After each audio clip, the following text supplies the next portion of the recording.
Dapat sinimulan niya last Yeah. year, di ba? Pero ang akbayan, entire campaign, bumabanat sila dito sa mga Right. Kaya nga atin to, kayo rin akbayan din yun, di ba? Pro-China, di ba? At hindi sila na-damage. No? Number one pa nga. Yeah, exactly. Number one sila, the highest since the party list system was installed. So, exactly, yeah. Dapat ginawa yun ng iba pang mga anti-Duterte forces. Dapat ginawa yun ng gobyerno. More like the pro-Philippines forces, yes, exactly. diba? Pero, maganda yan. More than 90% ng mga Pilipino anti-Chinese aggression. Right. Perhaps more. Diba? Baka hindi na naman na-factor in dyan yung Gen Z at millennials. Pero, para ma-sustain yan, you have to give itong mga Pilipino na they discover yung kanyang patriotism, not only something to fight for, but something to live for. Right. Bigyan mo naman sila ng benepisyo. Bigyan mo na, taasan mo naman yung wages. Improve mo naman yung healthcare, di ba? Ipakulong mo yung mga kartel na pinrumisa na ikukulong, no? Mga smugglers, hoarders. Kung yung mga smugglers na pinapayagang mag-dominate sa Bureau of Customs ay pipigilan, bababa ang presyo ng rice. Kaya mataas ang presyo ng rice dahil dyan sa mga smugglers na yan. Sino ba nagpapapasok dyan sa mga smugglers na yan? Siyempre yung mga government officials, pati nila pinapayagan. Kung kailangan ng revamp, pang simula sa customs. No? Yung mga basically yung mga departamento na may kinalaman sa mga gut issues. Mahalaga na regulatory agencies like dyan sa Prime Water, yan LUA, no? Anong ginagawa niyan? Sa kuryente, yung mga ERC, NEA, anong ginagawa niyan? No? Buti na lang natanggal yung Secretary of Energy, pero bakit nilipat sa DNR? Wait lang, data natin, guys.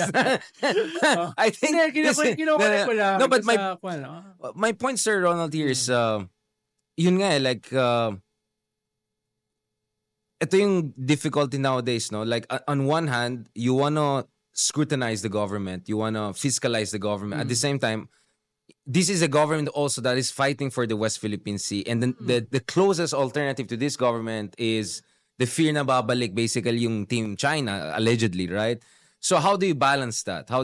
Is it about constructive engagement? Because some people are saying maybe the way forward is for the genuine opposition to have that kind of judiciousness, to understand na, of course, you have to fiscalize the government. Trabaho nila, obligasyon na yan. And I think President BBM, in fairness, also got the message, or at least he said that in his in a podcast episode recently.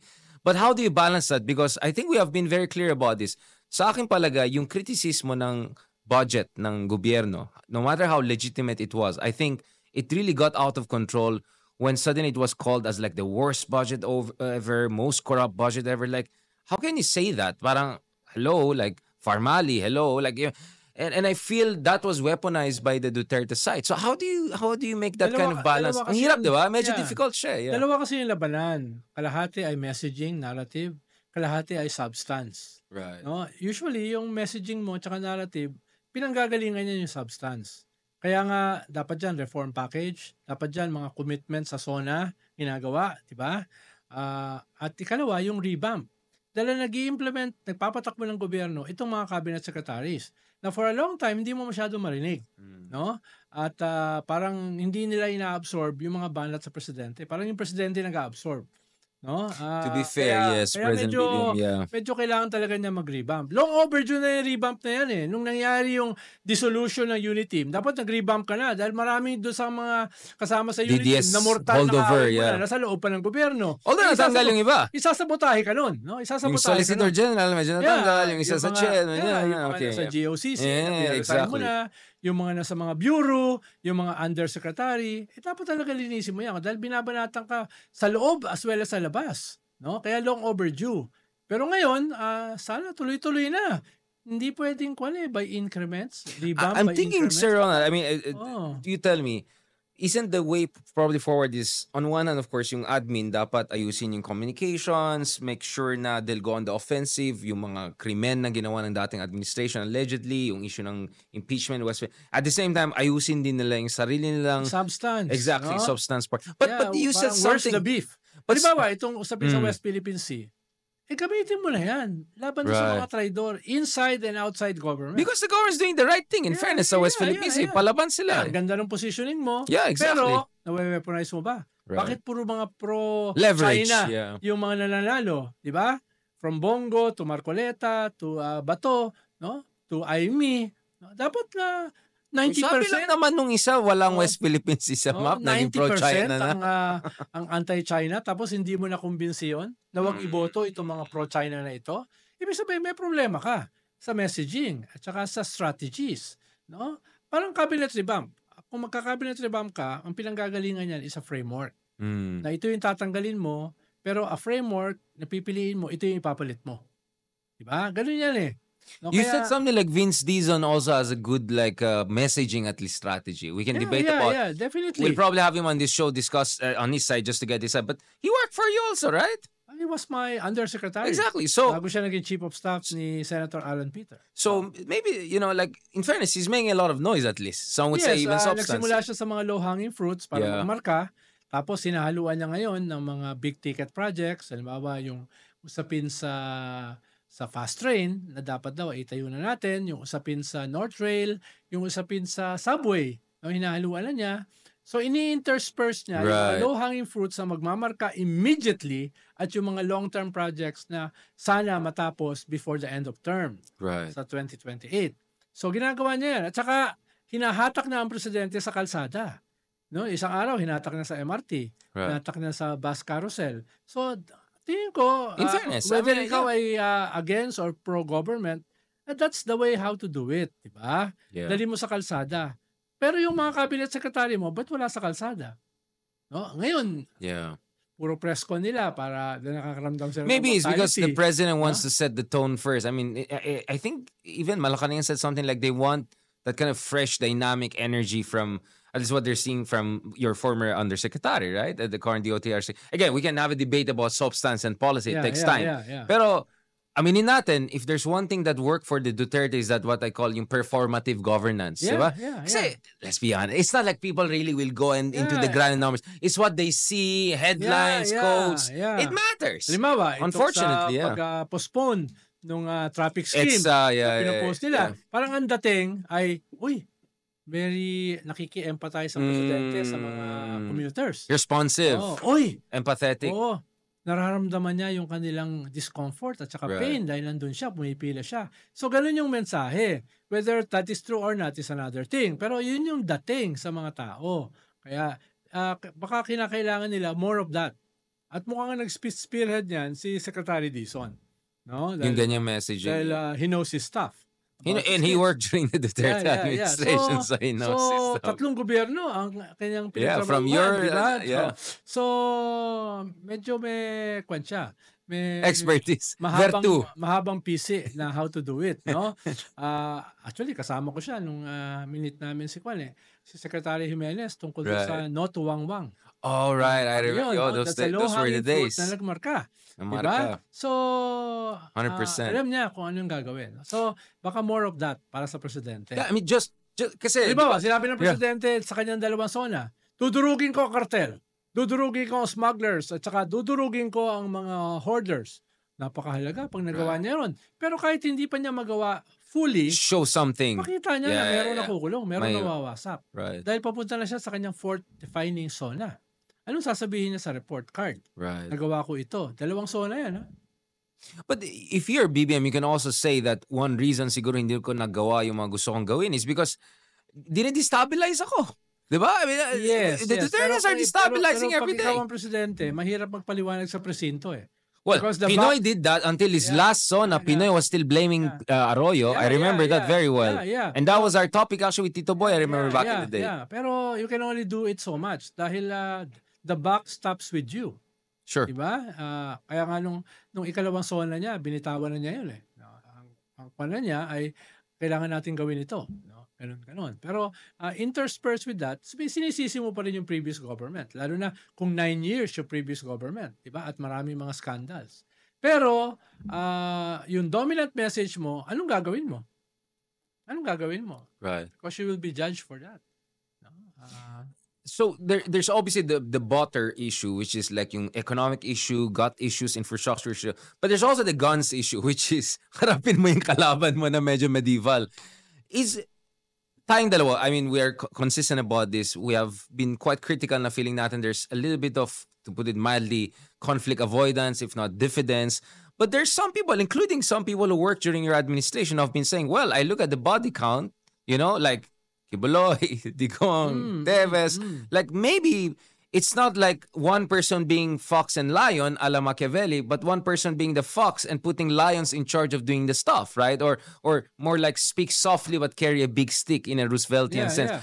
Obviously, that could be the positive or someone would say over-optimistic interpretation. But that could be also true, right? Or at least that could be the strategy moving forward. Yes, pero mahalaga kasi sa strategy, mahalaga sa body count, nag-i-improve yung approval ratings mo. Right. Mahalaga sa body count ay nanalo ka sa midterm election. Diba? Or else, what was that for? Dapat yun ay value added sa'yo. Bakit hindi value added? Was it the messaging?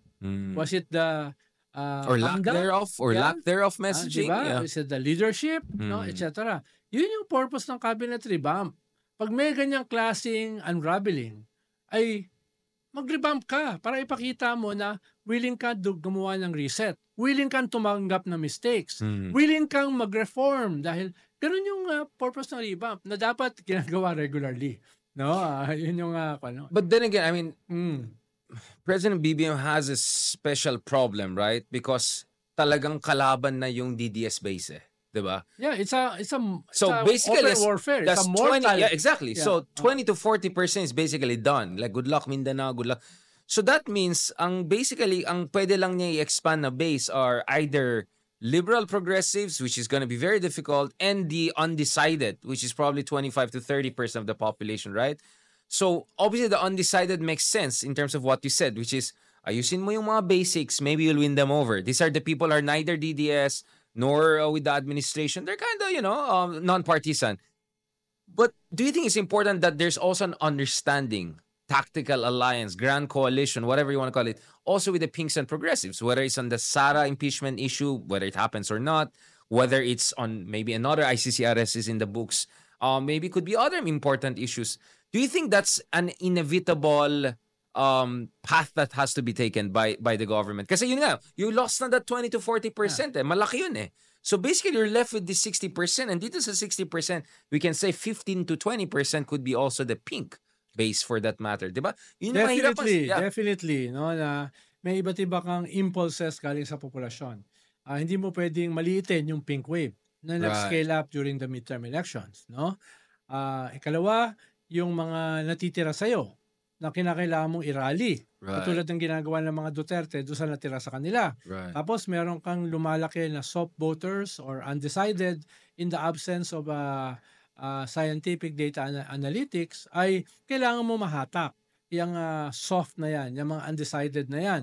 Tapos meron kang mga disenchanted sa unity team na nakakuha ng record high number of votes ng 2022. So, yung mga disenchanted na yan ay sa'yo mapupunta, mananatili sa'yo, o mapupunta sa mga Duterte. So, iba-ibang kanyan na strategy, segments. Iba-ibang stratification yan. Pero kailangan mo ng general strategy at saka specific strategy sa bawat stratified na mga segments na yan. Di ba? Katulad ng iba't ibang mga rehiyon, iba-iba yung strategy mo. Pero may general strategy ka against impunity. May general strategy ka about national sovereignty. West Philippine Sea. May general strategy ka about massive corruption. Pero i-specify mo yan halimbawa sa Gen Z, halimbawa sa millennials, halimbawa sa boomers katulad mo, no? Halimbawa sa young boomers, old millennial. So igaganon mo yan, no? But who is doing that? Right. No, who is doing that from the government? There has to be that center of gravity. Yes, sino yan, no? Hindi naman yan kaya ni E.S. Bersamin. Hindi naman yan kaya ni Anton Lagdameo.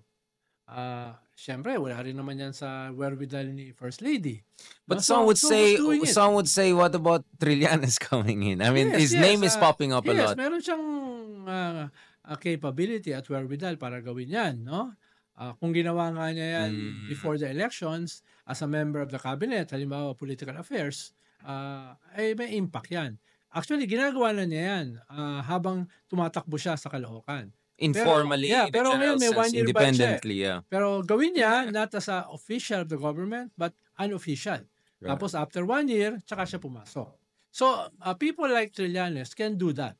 Or at least be part of a team na Exactly. gagawa niyan. Pero for now, sa vantage point ko, wala akong nakikita.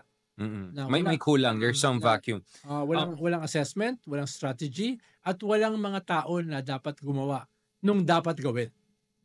Well, probably the normal advice would be because the Pinks and the liberals were the ones who fought for 6 years against Duterte. So they have the knowledge. Trillanes, obviously, as a progressive liberal, he has the knowledge in ways that the loyalists would never have because they were allies with the Dutertes, right? So that's why inevitably there'll be some interface, but maybe tactical in principle, especially. And eventually, Yeah.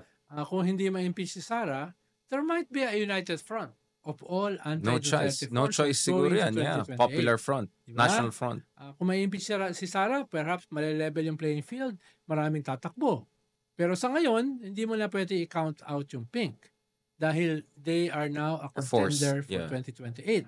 Or at least Kingmakers. or at least potentially. bahagi Yeah. ng significant part of a broad coalition. Let's talk about that 2028, right? So as it stands, mukhang malabo na ma-convict si Sara, but you never know, right? But the only question is that, like, is she gonna go into 2028 if ever she's not found guilty? Is she gonna go there in a strong resurgent position or a semi-damaged politically position? Those are obviously each of those scenarios will have their own counter strategy. Pero what's clear here is that yung Pink din hindi monolithic eh, 'di ba? Riza Ontiveros represents a very different kind of a brand and approach to progressive governance kumpara sabihin natin kay Bam or Lenny na more centrist, non-confrontational, even a bit conservative on some social issues kumpara mo naman dun sa, for instance, LGBTQ, and divorce, other issues where Riza Ontiveros is much more center-left, diba? As early as now, I'm hearing words about like primaries. But primaries happen within an established political party. As of now, everyone is, singing to their own tune. So, heading into 2028, what do you think is important for the Pink movement so that they're not just parang minority player, but they're a legitimate third force? But to do that, they have to first consolidate their base. Diba? Yun yung sinabi ni Percy Sendanya, Congressman Sendanya. And yes, yun naman ang strength tsaka weakness ng isang movement. Kaya ang tawag Pink movement eh. Yeah. Hindi Pink party. Mas inclusive siya. Yeah. Baka ang model mo para sa isang centralized consolidated party ay Communist Party of the Philippines na humihina. Diba? Humihina, Yeah. no? At yung mga ibang Bakit kaya? No, actually, that's a good aside. Dahil Why did they perform so bad? Pag humina ang armed struggle, humihina rin yung political movement. Humihina rin yung mga mobilization, United Front, yeah. no? Humihina rin yung mga negotiations sa mga mayors, di ba? At yung red tagging nakatulong diyan, no? Pero yan ang pwedeng centralized na hindi na kailangan ng primaries diyan. Pero as a movement, iba yung processes nyo. As a movement, iba yung ibig sabihin ng inclusivity. No? At yan ay may proseso ng pag-uusap. Pero ang kinakaharap kasi nila is their own political survival or even physical survival. Kaya sooner or later, they have to consolidate, no? Around a leader, a candidate, around the strategy. No? Sana gawin din yun ng ibang mga forces para pag nagbuo ng United Front, meron kang pinanggagalingan, di ba? Ito yung iyong pananaw, ito yung iyong standpoint, at sa negotiations, yun ang dadalin mo. Kesa yung wala kang dadalin, panggulo ka doon sa United Front. Right. Kung meron kang dala, at least may basis for negotiations. Basta ang nag-unfold ngayon collectively is their own political and physical survival kung manalo yung mga Duterte. Hell to pay yan. Sure. That will be hell to pay. That, No? yeah. Kaya yan yung possibility. Pero kung ma-impeach yung mga Duterte or si Sara at makulong yung iba nilang mga alipores, then medyo malilevel yung playing field. So meron kang iba't ibang forces na magko-contend for 2028. Pero kung hindi, then magkakaroon sila ng momentum going to 2028. Then all the anti-Duterte forces have to consolidate against impunity, against crimes against humanity, against betrayal of national sovereignty. Yeah. So, yun yung compelling basis of unity later on. And for the Pinks, how to make sure hindi magkaroon ng divisions, hindi magkaroon ng essentially reversal of the momentum. Kasi in fairness, Sir Ronald, mukhang buhay pa rin ang pink movement. Yeah, well, But first they have has to to be harness. nurtured. Yeah. They have to harness the pink wave, the pink movement na hindi naman namatay since 2022. At significant qualitatively as well as quantitatively yun na-deliver. At ngayon, nakita rin natin na significant pa. Pero kailangan may tumayong leader para i-harness yan. At pag na-harness na yan, then magkaroon ng tinatawag mo na semi-primaries. Dahil hindi naman sila political party. Exactly. Yeah. So medyo interest groups, medyo organized groups, mag-uusap-usap. Sino ba ang pwede? Sino ba may fighting chance? No? Sino ba yung, kung ito ang katapat, mas malakas siya. Pero depende yan kung sino katapat eh. Kung ito ang katapat, baka iba yung kailangan. Pag ganito ang katapat, perhaps iba yung kailangan. So, yan ay ipoprocess sa loob. No? At sa ngayon, ang leadership niyan, si Leni at si Risa. Pero noong 2022, pinasa ni Leni yung leadership kay Risa. At nitong midterm, si Risa yung campaign manager ni Bam at saka ni Kiko, no? At saka ng iba pang pink forces. So, nung nag-scale up si Risa na sinabi niya, I'm open, yun, very, very tactical as well as strategic yan. Kailangan may mag-harness nung na-deliver ng pink wave, ng pink movement dito sa midterm. Right. Kailangan may tumayo. Ngayon, kung siya ang talagang sa dulo, ang pipiliin, then that will be the result of a process. Pero based sa ganyang klaseng pagpasa ng leadership baton ni Leni as campaign manager at saka the only surviving opposition sa Senate, no, ay pumunta ka na.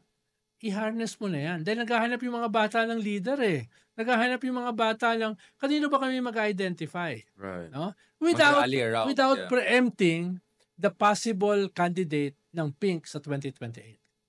And sir, if you were like, alam ko mahilig tayo magbanat, but at the end of the day, they say, whether you voted for the guy or not, I mean, the success of the president, the success of the country. And let's be fair, I mean, lalo na ngayon na may lumalabas na naman ng mga Revgov. Yeah, exactly. Yun nga eh. Mutiny. Exactly. We have to defend the constitutional order. Exactly. Whether we are opposition or administration. And on that note, in fairness to President BBM, he has turned out much more, assertive in the West Philippines than many people initially anticipated. You can just look at the writings before the election concluded 2022. On EJK issue, other human rights issue, we have seen improvements, obviously not ideal. On the economic issues, we have already discussed that. But if you're Ferdinand Marcos Jr., on what note do you want to end in 2028, considering even by Philippine standard, the dramatic turn of events? I'm not sure. I mean, you work for President Pinoy. He had to deal with the Arroyo challenge. He had to deal with a lot of problems. But dealing with Duterte's allies turned nemesis, the ICC issue, Kiboloy, I mean, so much and now he's taking on China also, and while navigating relations with Trump. I'm not saying we should pity the guy, but I'm just saying it's an incredibly difficult position. So if you're BBM, on what note do you want to end in 2028 to say to yourself, I don't care what the surveys say, but I can tell to myself, I succeeded? Well, Pinoy is not a perfect president. No? Tanggap naman niya yan. Pero ang strength niya ay he leads. No, tatanggapin niya ang pagkakamali, pero sasabihin niya, then we move on, we move forward. Pero i-harness niya yung troops. Ito yung aking mga kasama. Right, yeah. Ito yung mga kalaban. No? Igagano niya. So, yun ang dapat din gawin ni PBBM. Lead. Lead. Huwag mong i-demoralize yung troops mo. Huwag mong bigyan ng bala ang iyong mga kalaban. Lead. No? Dali mo ito sa logical conclusion. No? Pero to do that, hindi pwedeng rhetorics lang. Kailangan may substance. Kailangan give Filipinos something to fight for, as well as something to live for. Right. Then, we will be leading from a position of strength. Baka dun yung kulang. But still, at least he has 2 or 3 years more. Yeah. On that very constructive note, Sir, talagang mabait talaga tayo today. I don't know if it's the Greco-Roman design or is this, but I hope to see more of this version of you, Sir Ronald, before we go back to our normal version. On that note, thank you very much for joining us dito sa latest episode, I almost said R&R, but basically it's an R&R Pilipinas 360 coming together. I hope you look forward to more discussion, not only with secretaries, we're going to talk to other secretaries, including mga binabanat ni Ronald subtly. Subtle and Ronald don't go together, but usually, but today it kind of went together. But I hope you'll also look forward to next discussion with other ex-secretaries, especially our favorite ex-secretary, Secretary Ronald Llamas. Thank you so much, Ronald. Salamat, salamat, salamat. Anytime. Thank you so much, guys. Maraming salamat.